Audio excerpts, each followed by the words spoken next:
Apa yang diampunkan? Hati-hati. Yang diampunkan cuma satu dosa. Karena dosa manusia itu cuma satu. Saya heran gitu ada yang membagi dosa. Dosa besar, dosa kecil. Ada pembagian lagi. Di Quran gak ada. Ngarang itu. Karena di Quran dikatakan innallaha la yaghfiru aysyraka bih wa yaghfiru ma duna dzalika liman yasha. Sesungguhnya Allah tidak akan pernah mengampuni dosa syirik, tapi Allah sudah mengampuni apapun dosa, asal jangan dosa syirik. Jadi dosa yang harus dibereskan oleh kita cuma satu, syirik. Bahkan di Injil dikatakan memfitnah, membunuh sudah aku ampunkan, tapi mengkhianatiku tidak aku ampunkan. Nah, jadi kalau dalam bahasa Injil, syirik itu disebutnya berkhianat kepada Tuhan. Itu bahasanya saja yang berbeda, tapi esensinya sama. Makanya di sini pentingnya kita belajar terbuka.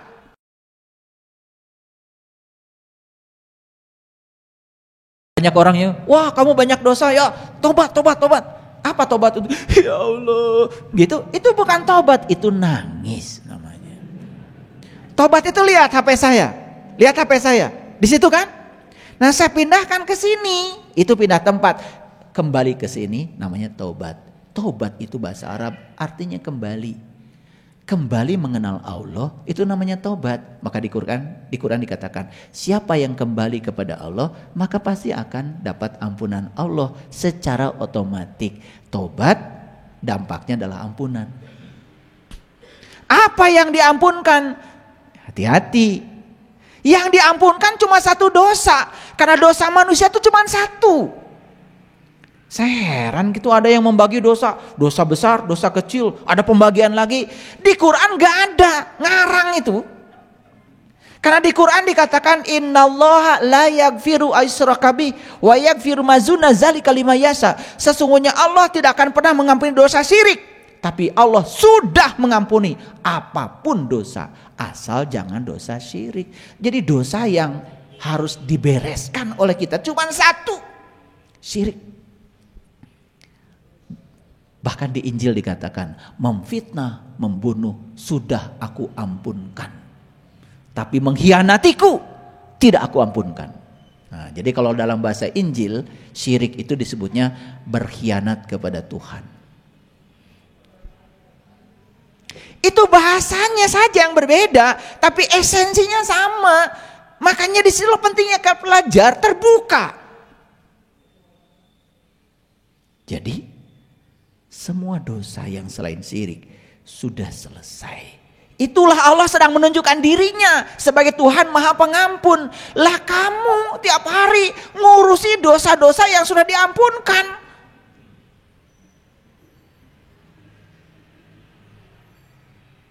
Buang-buang waktu. Itu Quran. Diulang 2 kali di Quran surat An-Nisa ayat 48, diulang lagi dalam Quran surat An-Nisa ayat 116. Catat itu kalau nggak percaya sama saya. Jiwa harus kembali ke fitrahnya. Gimana caranya? Supaya jiwa kembali ke fitrahnya, maka semua karma-karma yang menyangkut jiwa harus dibayar. Karena dia melakukannya di kehidupan, di tubuh ini, maka proses pembayarannya dilakukan di tubuh ini juga. Makanya dia akan dilahirkan secara berulang kali.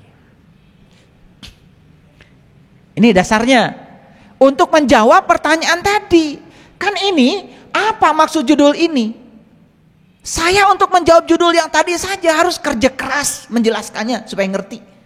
Dari sini mulainya. Di setiap kelahiran jiwa harus mengalami evolusi menuju kesucian jiwa. Sudah nonton di YouTube ada cara mencapai kesucian? Sudah. 3 cara mencapai kesucian. 1, berhenti serakah pada yang kamu ingin. 2, berhenti membenci pada yang tidak kamu ingin. 3, hadirkan cahaya ilahi dalam kegelapan batinmu. 3 itu yang akan mengantarkan kita kepada kesucian. Jadi orang suci dilihat dari sikapnya. Ketika dia mendapatkan yang dia ingin, tidak serakah. Ketika mendapatkan yang tidak dia ingin, dia juga tidak menghindar, tidak menolak, tidak benci. Itulah ciri orang suci. Orang suci itu bukan pakai jubah, pakai tongkat, jalannya miring. Kesucian itu harus diukur dengan indikator yang realistis.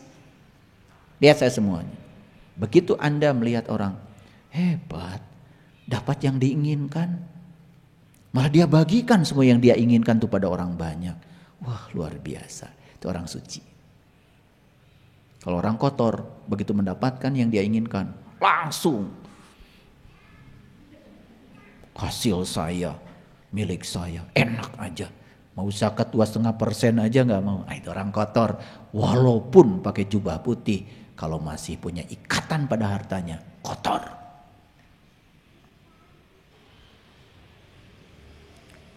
Makanya kalau saya ngukur orang kotor gampang. Kamu tadi malam mimpi? Mimpi apa? Dikejar anjing gelo. Kotor. Gitu aja. Orang suci gak mungkin mimpi dikejar anjing gila. Tadi malam tidur? Iya tidur. Mimpi ketemu yang menyeramkan. Itu. Kalau tidur saja kamu didatangi yang menyeramkan, hidup itu menyeramkan, itu tanda bahwa jiwamu kotor. Dan saya pastikan orang-orang yang sudah selesai dengan hartanya, sudah tidak ada ikatan, tidak ada kemelekatan, dapat yang diinginkan biasa, dapat yang tidak diinginkan biasa. Ya. Susah senyum, senang senyum, udah S4 sekolahnya. Susah senyum, senang senyum, S-nya 4. Kalau di perguruan tinggi, itu baru S3 paling tinggi. Banyak yang sekolah S3, tetapi belum tentu bisa S4. Malah justru mereka yang sekolah tinggi-tinggi, kalau tidak punya kesadaran, malah semakin melekat dan bangga dengan atribut akademiknya saja. Paham sampai sini? Ini dalam rangka menjawab judul. Ini baru apa maksud judul itu? Panjang. Di setiap kelahiran jiwa harus mengalami evolusi menuju kesucian jiwa. Evolusi itu berarti proses yang terus menerus. Untuk mengalami proses evolusi, maka jiwa harus bertemu dengan sang jiwa melalui proses kematian sebelum mati. Makanya kelahiran adalah kematian yang dimulai. Pasti belum mengerti. Nah, saya bikin gambaran gini. Lihat saya semuanya. Saya baca kitabnya Lao Tse, kitab To Teaching. Dan saya membaca juga kisah hidupnya Lao Tse. Dalam kisah hidupnya Lao Tse itu diceritakan bahwa Lao Tse itu di kandungan ibunya itu 82 tahun. Ulangi, Lao Tse itu di kandungan ibunya itu 82 tahun. Kaget? Kalian biasa-biasa aja. Harapan saya kalian kaget itu. Ini kaget enggak, biasa juga enggak. Saya curiga ini.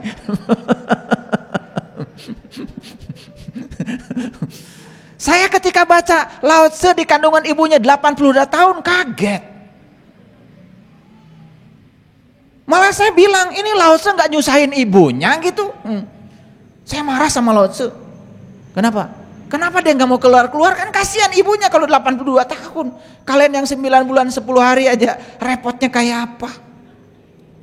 Jadi saya 11 bersaudara. Kata ibu saya ini 11 bulan. Begitu ibu saya bilang 11 bulan, aduh saya yang paling nangis depan ibu.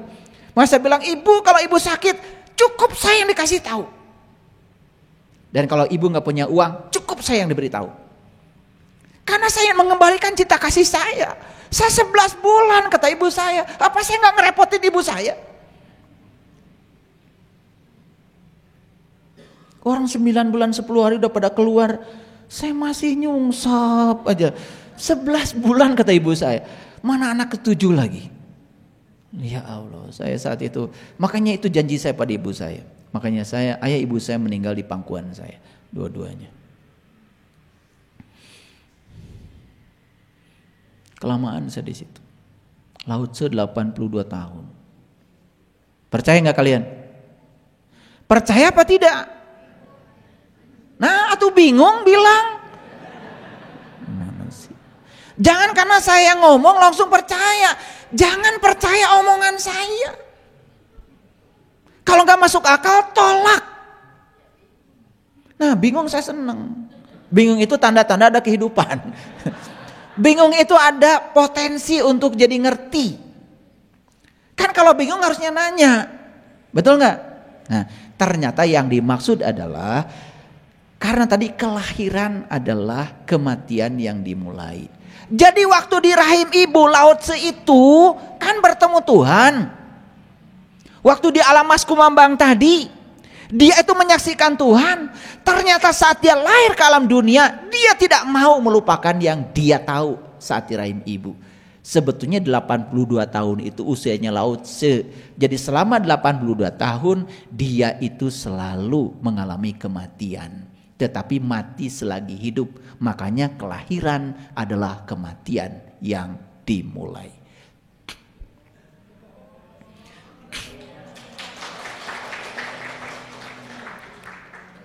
Itu baru ya Lao Tse sama dengan kita 9 bulan 10 hari di rahimnya mah. Tetapi bedanya Lao Tse ini pada saat lahir ke dunia ini dia tidak keluar dari rahimnya ibu. Tetap dia berada di kesadaran itu. Itu bedanya Lao Tse dengan kalian. Makanya Lao Tse ketika datang ke dunia itu seperti Zarasutra. Tidak menangis. Makanya kalian semua datang ke dunia nangis kan? Nah, kalau saya tanya kenapa lu nangis? Ya sedih apa? Beras belum mengerti, duit belum mengerti, betul nggak? Pacar belum punya, apa yang kau tangisi? Itu saja belum kalian tanya. Ini kalian menyaksikan kelahiran manusia ke dunia udah berkali-kali dan semua kelahiran menangis. Kalian nggak pernah nanya. Saya itu nanya. Waktu anak saya lahir nangis. Ya, karena saya menyaksikan 3 anak saya saksikan itu brojolnya. Nangis semua. Dan di situ saya nanya kenapa nangis? Apa masalahnya? Karena saya bertanya maka semesta ngasih jawaban. Itu tangisan seorang anak karena keterpisahan. Waktu di rahim ibu itu penuh dan saat itu menyaksikan yang indah. Dan pada saat ini bolong karena ketuban sudah tidak menutup lagi. Saat itulah dia mulai mengalami keterpisahan. Dalam riset neuroscience, manusia mulai melupakan Tuhan di hari ke-8 dari kelahirannya. Geus hari kasabaraha ayeuna.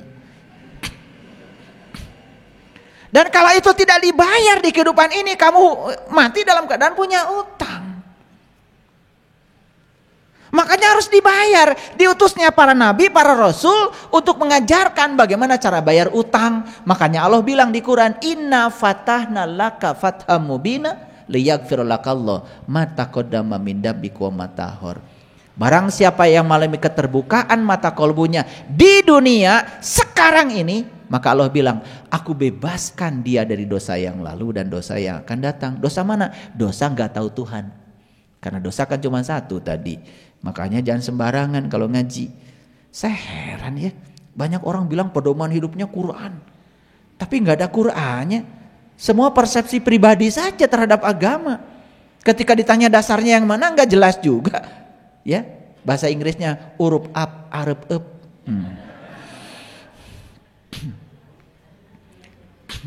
Ya. Nah, sampai sini ngerti ya? Ini baru judul. Nggak apa-apa, hari ini ngaji judul aja udah bagus. Nah, kenapa muncul judul kelahiran adalah kematian yang dimulai? Jadi sebetulnya Lao Tse saat lahir ke dunia ini, ya begitu lahir dia sudah langsung mati lagi. Tetapi bukan mati dalam pengertian mati, hanya mati egonya. Karena saat itu kecerdasan semesta tanpa batasnya tidak berubah. Makanya beliau lahir dalam keadaan memiliki intelijensia tertinggi, bukan intelektual. Kalau intelektualitas itu hasil sekolah, kalau intelijensia itu kesadaran. Nah pertanyaannya, kenapa beliau punya kesadaran seperti itu? Bahkan saya supaya tidak alergi, saya membaca seorang yang sangat luar biasa, saya kagumi buku-bukunya. Dan ternyata orang ini begitu lahir ke dunia, itu gak makan, gak minum, gak nyusu. Jadi begitu lahir ke dunia, gak makan, gak minum, tidak juga mau dikasih air susu, keluar selama 7 hari. Dan ternyata semua orang khawatir, karena 7 hari tidak makan, tidak minum, juga tidak mau dikasih air susu. Gak ada yang bisa masuk 7 hari. Setelah 7 hari baru bisa air susu masuk. Nah ketika dia sudah dewasa ditanya, kenapa Anda waktu lahir ke dunia ini kok tidak makan, tidak minum selama 7 hari, tapi Anda baik-baik saja? Apa jawabannya? Pada saat saya mati saat itu, saya bernazar untuk saum selama 7 hari. Keburu saya mati. Makanya begitu saya lahir punya tubuh, saya lanjutkan saum saya. Ini kelahiran orang yang berkesadaran. Nah makanya orang yang berkesadaran lahir, kelahirannya itu sudah menyatakan bahwa kematian sudah dimulai. Tapi bukan mati yang itu. Tapi yang dimaksud adalah mati sakjroning urip. Makanya setelah alam mas kumambang dilalui, berikutnya kan mijil yang diabadikan di Mekah menjadi mencium Hajar Aswad. Makanya figuranya Hajar Aswad persis seperti rahimnya seorang ibu. Makanya Hajar Aswad itu kepala kita saat nongol di rahim ibu. Itulah titik awal kita datang ke dunia ini, menjadi titik awal kita tawaf di sana. Beruntung kalian hari ini ngaji dengan saya, ngerti. Padahal kan udah 11 kali kan ke sana. Pokoknya suruh muter 7 kali muter aja. Nah, udah muter langsung aja merasa ahli surga. Ngerti juga enggak. Kenapa 7 enggak ngerti. Kenapa lohinya dari Hajar Aswad juga enggak ngerti. Stop dulu ya. Karena kalau kepanjangan nanti saya cerita umroh malah. Lanjut dulu. Setelah mijil kemudian masuklah fase namanya sinom. Masa lucu-lucunya. Kalian dulu lucu.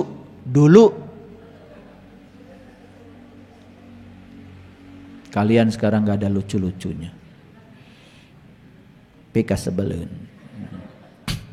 Makanya setelah sinom berikutnya kinanti, asmarandana, gambuh, dandanggula, durma, pangkur, magatru. Puncaknya adalah pucung, pocong. Nah itulah yang disebutkan kematian. Jadi ketika pocong sudah kematian berarti tubuh ditinggalkan lagi itu oleh ruh. Nah ruh kemana? Ruh tidak mati. Hati-hati. Ruh tidak mati. Jadi mati itu cuma berpisah aja tubuh dengan ruh. Karena tubuh ini sudah tidak layak pakai, dikembalikan ke tanah. Didaur ulang oleh tanah. Dilebur oleh tanah. Jadi kangkung, jadi singkong, jadi pisang.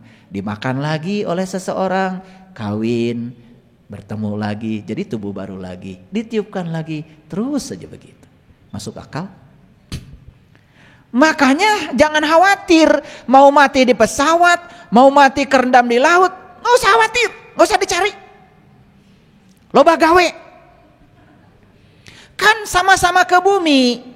Gimana kalau saya mati di laut, nggak di darat? Apa masalahnya lo?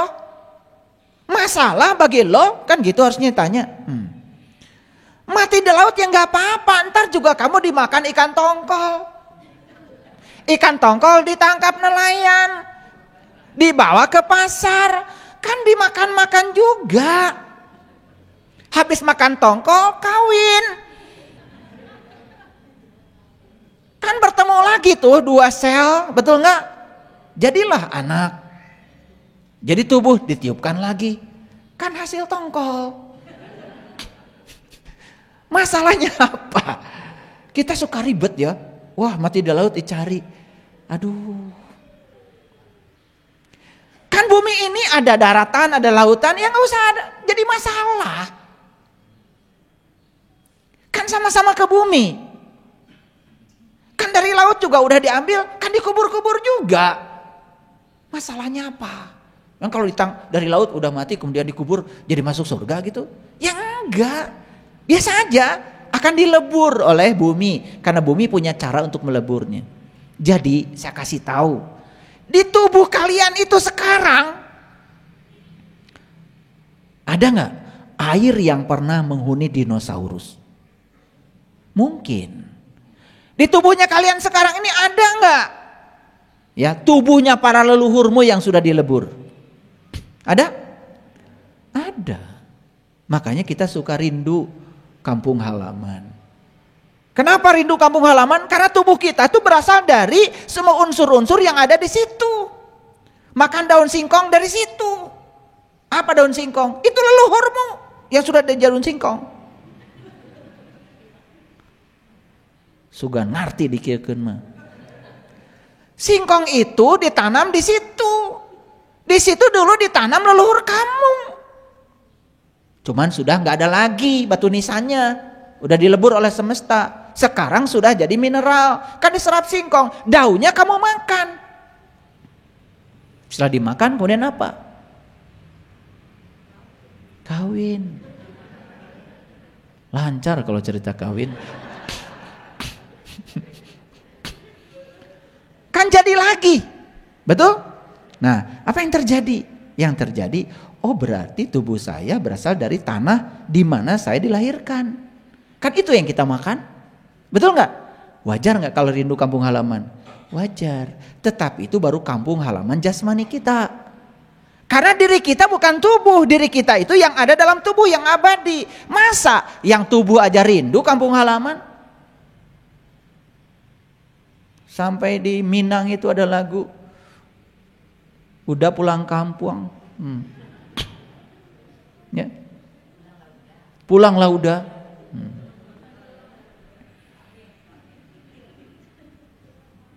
Ya. Ini ngerti nggak tadi saya bicara? Oke, kalau ngerti baru kejawab judul. Oke, lanjut. Perhatikan saya sekarang. Jadi kelahiran adalah kematian yang dimulai. Bagi siapa? Bagi orang yang sudah berkesadaran. Lahir sadar, hidup sadar, mati sadar. Nah kita tuh sekarang sedang belajar gimana caranya. Kalaupun kita nanti terlahir lagi ke sini, lahirnya itu sadar. Hidupnya sadar, maka matinya sadar. Itu yang disebut dengan kita sudah manunggal. Itulah tauhid tingkat tinggi. Ya. Nah. Jadi kematian itu apa? Kematian hanyalah kematian tubuh. Ketika tubuh ditinggalkan ruh. Betul? Ada beberapa kondisi orang mati. Perhatikan saya. Jadi ruh ditiupkan ke sini. Perhatikan saya. Ketika ruh ditiupkan ke sini ada 3. Ada nur insan, jiwa, ada nur Muhammad, ada nurullah. Nah kalau nur insan ini gak kenal dengan yang 2 ini, ketika mati, ini nur insan ditinggal. Di sini, itu yang disebut dengan mati dalam keadaan tersesat. Karena pembimbingnya pergi. Nah kenapa nurullah dan nur Muhammad meninggalkan nur insan? Karena saat itu nur insan gak mau kenal. Disitulah perlu seorang guru yang bisa membimbing kita untuk mengalami syahadat suci. Sehingga nur insan itu bisa asyhadu alla ilaha illallah wa asyhadu anna muhammadar rasulullah secara pengalaman, bukan dari kata-kata. Nah kalau nur insan sudah bersaksi pada Nurul dan Nur Muhammad, maka saat mati ini beleng aja sehingga tubuhnya kosong. Nah lihat saya, ketika nur insan gak kena Nurul dan Nur Muhammad, maka nur insan ditinggal di sini. Nah ketika ditinggal di sini, itu yang disebut dengan alam kegelapan. Nah ini nanti dikubur dulu. Nah itu yang disebut dengan kegelapan dalam kuburan. Nah nur insan ini baru bisa lepas dari tubuh ketika tubuh sudah benar-benar hancur.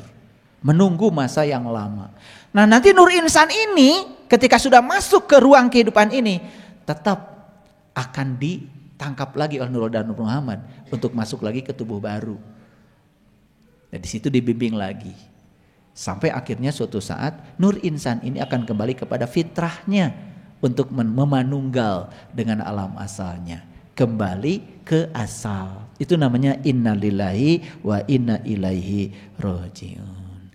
Tidak sesederhana itu memahami. Ya, paham sampai sini? Oke. Jadi inginkah para sahabat di kelahiran yang akan datang, kalaupun harus lahir kembali, kita mati, ya, kematian dimulai seperti yang diceritakan oleh saya tadi tentang Lao Tse, tentang Jala Sutra, orang-orang yang berkesadaran. Saya mengambil contoh itu karena mohon maaf, saya tidak punya referensi yang lain. Ya, saya tidak punya referensi yang lain. Saya membahas itu karena itu yang saya punya referensinya. Karena saya pernah belajar kitabnya. Bahkan saya hafal kitab To Teaching. Hafal, ya. Jadi kitab To Teaching itu cerita tentang sat pertama, sat kedua, sat ketiga. Itu sama dengan martabat alam 7 kalau di ajaran leluhur kita. Nanti suatu saat saya bahas. Suatu saat, jangan sekarang, gak cukup waktunya. Jadi kematian harusnya meningkatkan kesadaran, oke? Karena kematian adalah puncaknya kehidupan. Jadi mati itu kenapa kita jadi sedih? Nah, kesedihan itu sebetulnya karena pakai wuh. Karena kita gak ngerti kalau kematian itu puncaknya kehidupan. Bahkan ketika ibu kita, ayah kita sudah repot, banyak penyakit, kemudian mati. Bukankah mati itu hadiah? Dibebaskan beliau dari segala rasa sakit. Nah, kenapa jadi menangis? Ini yang tidak dimengerti. Bahkan ketika saya tidak menangis malah menganggap saya ini tidak berperasaan. Jadi saya tuh harus menangis gitu. Kalau saya sudah mengerti begini. Kita itu ketika orang lain tidak seperti kebanyakan orang walaupun benar, kan dianggap salah. Betul? Oke. Kematian adalah kenikmatan rasa mati selagi hidup yang panjang, bahkan memasuki keabadian. Ngerti? Nah, lihat saya, kalimat ini agak berat nih. Kematian adalah kenikmatan rasa mati selagi hidup yang panjang, bahkan memasuki keabadian. Gini. Ini yang sudah belajar tentang mati sajroning urip sekarang. Kan kalian merasakan kenikmatan luar biasa, walaupun hanya beberapa detik saja. Menyaksikan alam yang sangat indah luar biasa dalam diri, bukan? Kan suka pengen lama. Betul? Nah, sabar. Karena sekarang gak bisa lama. Karena kita masih bolak-balik antara kanan dan kiri, antara akhirat dan dunia. Nanti kalau sudah mati beneran, kanan terus. Maka itu yang di Quran disebut golongan kanan. Fa ashabul maimanati ma ashabul maimana. Itu golongan kanan itu. Memasuki keabadian. Nah, itu hanya berlaku untuk orang yang di dalam kehidupan sekarang sudah belajar mati selagi hidup. Artinya meneruskan perjalanan ketika di rahim ibu. Lihat saya, di rahim kita mati. Saat kita lahir, kita juga terus mengalami pengalaman persis seperti saat di rahim ibu. Paham ya? Paham ya? Gitu. Tapi kita juga bersyukur walaupun terlambat. Baru di usia tertentu kita mengalami kembali pengalaman seperti dari rahim ibu. Jadi bedanya apa kalian dengan Lao Tse? Lao Tse mah ti lahir keneh, sadarna teh. Kalian mah ada yang baru 60, 70, ya 80, gak apa-apa. Segitu juga mengalami. Itulah pentingnya mengalami itu. Ya, betul sekarang ngerti? Bersyukur dapat itu. Makanya kata Nabi, tidak ada ilmu setelah ilmu ma'rifat kecuali kesesatan. Ya, baik sekarang lihat saya semua. Itu kematian. Sekarang kita bicara kelahiran. Kelahiran itu ada dua. Satu kelahiran tubuh ketika dijemput oleh orang tua dari langit ke bumi. Siapa yang menjemput kita? Orang tua. Orang tua menjemput kita dari langit ke bumi. Nah, kalau kita dijemput dari langit ke bumi, pertanyaannya, kita ini makhluk langit atau makhluk bumi? kita ini aslinya makhluk langit, sedang ngumara di bumi. Awas, kita tuh sedang ngumara di sini, sedang dikaryakan di sini. Aslinya kita tuh makhluk langit, aslinya kita tuh makhluk cahaya, aslinya kita ini adalah makhluk rohani. Jadi salah kaprah kalau manusia mengatakan kita ini makhluk bumi yang sedang melakukan perjalanan ke langit. Salah. Kita ini makhluk langit yang sedang diperjalankan di bumi. Paham? Jadi tanya lagi sama saya sekali lagi supaya ngerti. Kita ini aslinya makhluk langit, makhluk bumi. Makhluk langit sedang dikaryakan di bumi. Kan kita ini kalau makhluk langit harus kembali ke langit. Siapa yang menjemput kita dari langit ke bumi? Ayah ibu kita. Siapa yang mengembalikan kita dari bumi ke langit? Disitulah pentingnya kita bertemu dengan seorang guru. Paham? Guru sejatilah yang bisa mengantarkan kita kembali dari bumi ke langit. Jadi walaupun kita masih di bumi ini, kita ini sudah jadi makhluk langit. Gitu. Itu yang disebut dengan wasabiquna sabiqun ulaikal muqarrabun. Jadi belum mati beneran pun sudah kembali. Karena di kehidupan sekarang kita sudah menemukan kesadaran. Ini agak berat ya kuliah hari ini. Jadi boleh nanti diulang-ulang di YouTube. Oleh karena itu maka itulah pentingnya teknologi. Bisa diulang. Kalau saya disuruh ngulang-ulang sekarang gak beres-beres. Lanjut dulu. Ada dua orang tua. Satu orang tua yang menjemput kita dari langit ke bumi. Satu lagi orang tua yang mengantarkan kita dari bumi ke langit. Makanya ada dua yang harus kamu hormati. Satu orang tuamu, dua gurumu. Jadi yang disebut dengan kedua orang tua selama ini itu ayah dan ibu. Itu keliru. Itu satu orang tua, itu satu paket.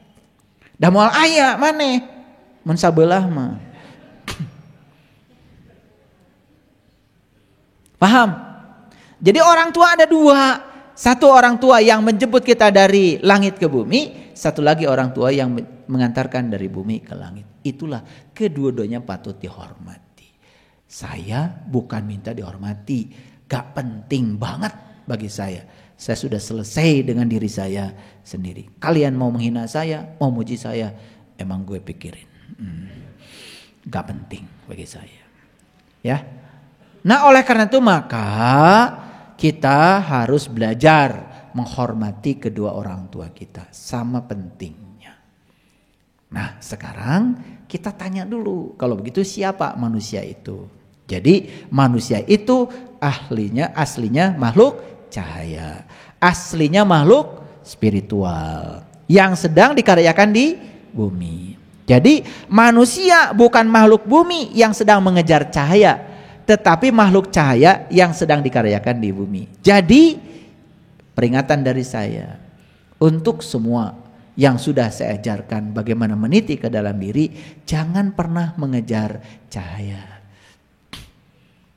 Ya, jangan mengejar cahaya. Ya.